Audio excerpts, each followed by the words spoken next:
Assalamu alaikum wa rahmatullah. Dr. Zakir Naik. Wa alaikum assalam wa rahmatullahi wa barakatuh. I am Muhammad Al-Mamoon from Bardhaman, West Bengal, India. My question to you is, there are many misinformations and confusions among the people in social media regarding your visit to Qatar during FIFA World Cup 2022. Some say that you were officially invited to FIFA World Cup, and by participating to this event, you went against the teachings of Islam. According to them, you had to avoid this invitation since FIFA World Cup is an event of modern Jahiliyyah. So is this news true that you were invited in FIFA World Cup and you accepted the invitation and went to Qatar and gave dawah? JAZAKALLAH khairan. Sir, please make dua for us. You are my hero since my childhood, since 2008.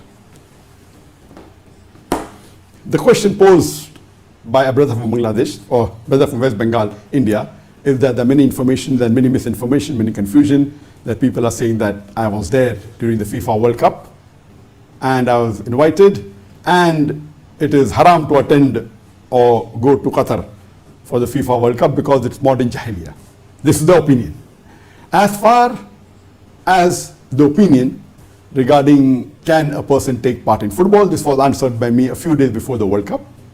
Weeks before the World Cup. I think it was in the month of September. And I said that there are some scholars who say that, playing football or playing professional football is haram. And I gave the opinion that playing football per se is not haram. And even playing professional football, as long as you do not do any haram activity, which is against the Sharia, or you do not miss any of the fard activity. So if a person plays football or plays professional football and does not miss any of his fard activity, like playing salah or paying zakat or doing the Sawm, fasting in the month of Ramadan, if he doesn't miss any of his faraid activity and doesn't indulge in any haram activity, so football per se or any game or any activity, if it's not against the Sharia, if you do not involve in any haram activity or do not miss any of your fard activity, it's not haram.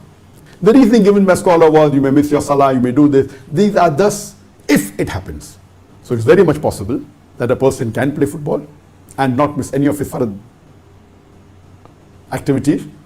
I know thousands of Muslims who play football and don't miss their salah and don't miss their Sawm. They don't indulge in any haram activity. Yes, when you go to professional football at the lower level, it's very easy to avoid any haram activity and miss the faraid. When you go on a higher level, as I mentioned in the answer, that on international level, there are chances that they may ask you to advertise for alcohol or for an interest-based bank, which may be haram. Of course, you can avoid this. You can say no, but you require the courage. So it becomes more difficult to avoid the haram activity, but it is possible. So if a Muslim plays professional football and doesn't indulge in any haram activity, does not advertise for the alcohol or for a conventional bank, and doesn't indulge in any haram activity, doesn't miss any of his faraid, then football per se is not haram. And I gave this long answer. I don't intend repeating it again. And regarding anyone attending, going to Qatar, as far as I'm concerned, yes, I was there in Qatar during the World Cup season. During the full month of the World Cup, I was there. I was there earlier, more than a month earlier than the World Cup started, and a month later, so I was there for a few months in Qatar. Now, can anyone point out to me what haram activity did I do in Qatar? For your information, let me tell you that I did not attend a single football match during the World Cup, FIFA World Cup 2022. Yes, I wanted to attend, not that I'm a fan of football, I'm not a fan of football, but I wanted to see the organization. It's a World Cup international event, and I have this flair to attend, to see the management, to see how it's organized. I wanted to know that how well do they have the audience in the stadium. And I know, because we are involved in this activity of having the largest English Islamic conference in the world, where we had for several years the Peace Conference in Bombay, and the gathering over the 10 days was more than 1 million people. And the last day for my talk, there were 300,000 people. If you compare to the largest stadium in Qatar, the Lusail Stadium, it had a capacity of 80 to 88,000 people. That is, if you compare to the last day of the Peace Conference in my talk, there were more than 300,000 people. So it is about more than 3.5 times the audience of the largest stadium in the FIFA World Cup Qatar 2022. And the largest talk that I gave in India was more than 1 million people live in one sitting, not on the social media, not on the satellite channel, live, the largest gathering that Allah blessed, and with Allah's help we were able to conduct in 2012 in Bihar, Kishanganj, more than 1 million people live in one sitting. And if you count all the 8 stadiums of Qatar during the World Cup, it had a capacity of less than 400,000 people. That means the largest gathering that we had and we conducted as an organization is more than 1 million people in one sitting, which is 2.5 times more than all the 8 stadiums of Qatar World Cup in one sitting.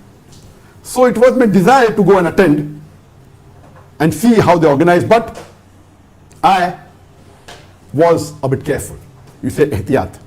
Because I being a guy, I didn't want anyone to lay any allegation, so I personally did not attend a single football match, though I had access to tickets of almost all, right from the opening ceremony till the end, the quarterfinals, semi-finals, finals. I had access, I had passes, I had tickets, but I purposely did not go to avoid anyone laying any allegation. I'm not saying that going is wrong, but I being a Dai and many people follow me, I was careful because I knew what was going to happen, but I wanted to be a bit careful that I should not be caught on the wrong foot. So as far as I am concerned, I did not attend a single of any of the matches during the World Cup, FIFA World Cup 2022, which took place in Qatar. Because I know that all the earlier World Cup had many things haram, but Qatar has not took care and fought to it, that they tried to keep it as Islamic as possible. I'm not saying that Qatar was 100%, they held the full World Cup as per the Islamic Sharia. There were drawbacks, but comparatively if you see, normally what the World Cup takes place in other parts, it took place earlier, Qatar did a fantastic job. And they were able to demonstrate an example. So as far as the World Cup is concerned, yes, I went for doing dawah in Qatar. I stayed there for a couple of months during the World Cup season, and I had many ideas, many suggestions, which I shared. Some were taken by them, some were not. And we did dawah. We were able to convince, mashallah, Allah gave hidayah to many non-Muslims, alhamdulillah. And we took this opportunity to do dawah. And of course, we could have done better, but whatever was possible, in the resources that were there at our disposal, we took this opportunity for doing dawah. Why does anyone say that it is haram? Yes, there may be certain acts, if you say during the World Cup that in the match may have been objectionable. That's the reason I took precaution and didn't go for the matches. But otherwise, living and doing dawah to the viewers, to the visitors, it's good, alhamdulillah. And why did anyone say that doing dawah is haram? If they say this is modern jahiliyyah, that is their thinking. And if you have an opportunity to do dawah to the jahil people, it's good. That is the time that you have to go and take advantage of it. If you compare and see what Qatar has done, they did a fabulous job in the World Cup and gave an example to the world that there is a Muslim country that can hold an international event, which is the second largest international event after Olympic. The number of people that gather together, it's the second largest, which is held every 4 years. Olympics is the largest, second largest is the FIFA World Cup, that is the football World Cup. And we are aware that most of the times that the World Cup is held, there are umpteen number of haram activities taking place. Normally, there may be thousands of haram activities that take place. If a normal Muslim would have done, maybe he would have had hundreds of haram activities. As far as a Dai is concerned, he cannot indulge in any activity, even if it's 1% haram. We don't claim that we are 100% pure, we don't make mistakes, we don't do minor sins. But as a Dai, we cannot intentionally do any haram. But as a general Muslim, if he has to organize, he will do hundreds of haram. Qatar, on the other hand, alhamdulillah, I like to praise them, that they did a very good, beautiful demonstration how Islamic country should hold a World Cup, international event. I'm not saying they were 100% as per the Sharia. There were drawbacks, but they were very few. On the whole, they did an excellent job. You can give a talk on that, and time will not permit me in this question answer to talk about that. I would just like to mention a couple of things what they did, which was phenomenal, which no one else had done in the world, and no other country will have the courage or the guts to do it.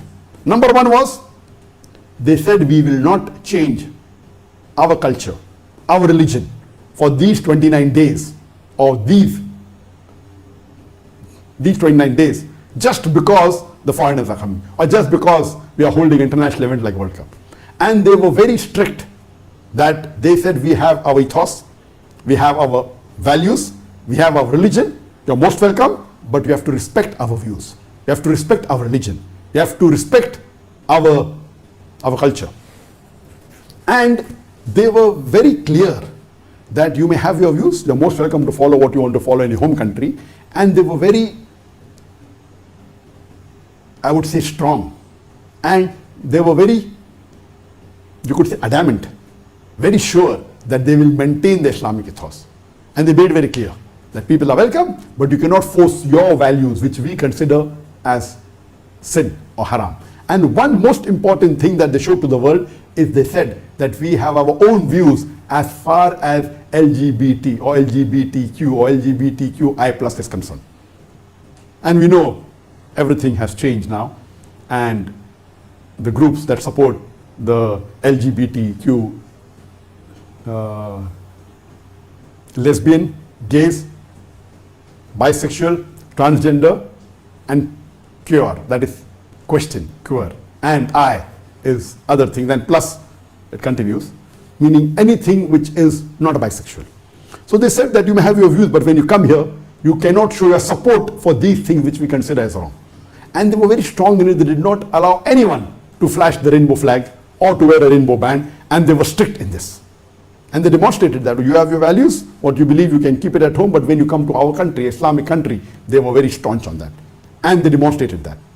And the second thing what they did is that just 2 days before, they consulted with the FIFA committee, and they said that we will not allow the sale of alcohol in the football stadiums. And then they had a contract with an alcohol company, the Budweiser, and of course, if 2 days before they stopped the sales, it is breach of contract. So Qatar asked them that what will be your revenue? What would be your sales? Forget the profit. What would be your sales in all these 29 days? Because they were allowed to sell beer or alcohol in the World Cup. So they said about $70 million. And Qatar said, fine, we will give you $70 million. So where is the question of loss? So Qatar gave $70 million to Budweiser and told them to keep the alcohol. We don't want the alcohol, you can keep it. Or don't get it here. Imagine they have spent $70 million for a work which is, alhamdulillah, that they gave a demonstration that first time in the history of FIFA World Cup that alcohol wasn't sold in the stadiums. And no one could object because the contract, they said, we will pay you the complete revenue, forget the profit. What you expect to sell in all the stadiums in 29 days, we will pay you before the World Cup starts.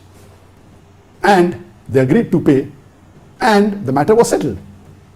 And many things they did, time will not permit me, that they were able to demonstrate the Islamic aspects. And as I said, I'm not saying that 100% of the World Cup organized as per the Sharia.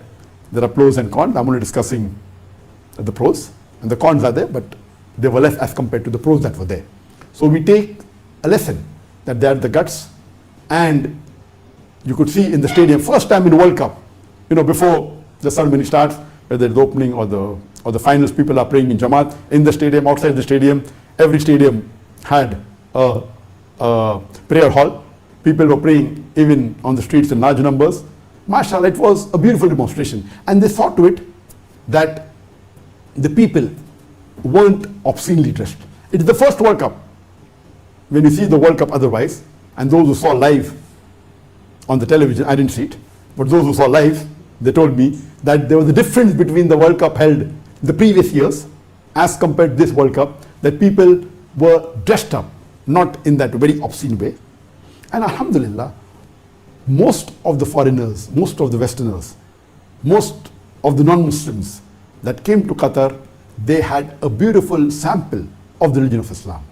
And many of the Westerners, many of the foreigners, they told, many of the ladies, they said that we have never felt so secure in our life like we have felt in these days of the World Cup. In our own home country, we are afraid of being teased, of being, people whistling at us. And here, late in the night, it is so safe. We didn't find anyone teasing us or whistling at us, all were respectful. So it was an example of how a Muslim country, yes, if a very strong person would say objection, I do agree that there were alcohol sold in some of the areas like fan zone, etc. So these are the few negative points, but as a whole, the positive aspect that many people told, Qatar during the World Cup will be worse than Dubai, will be worse than Paris. You will find everywhere, completely there'll be lewdness, there'll be people drunk, there'll be people playing havoc, and alhamdulillah, Qatar took care of that. People told me that hardly they could see any drunk person on the street. Maybe there were some people, but it wasn't as freely available. Alcohol was only available in the 5-star hotels and some of the zones, not like how it is available in the other World Cup. And people, mashallah, there were hardly any rate of crime during World Cup. It is the World Cup with the least rate of crime.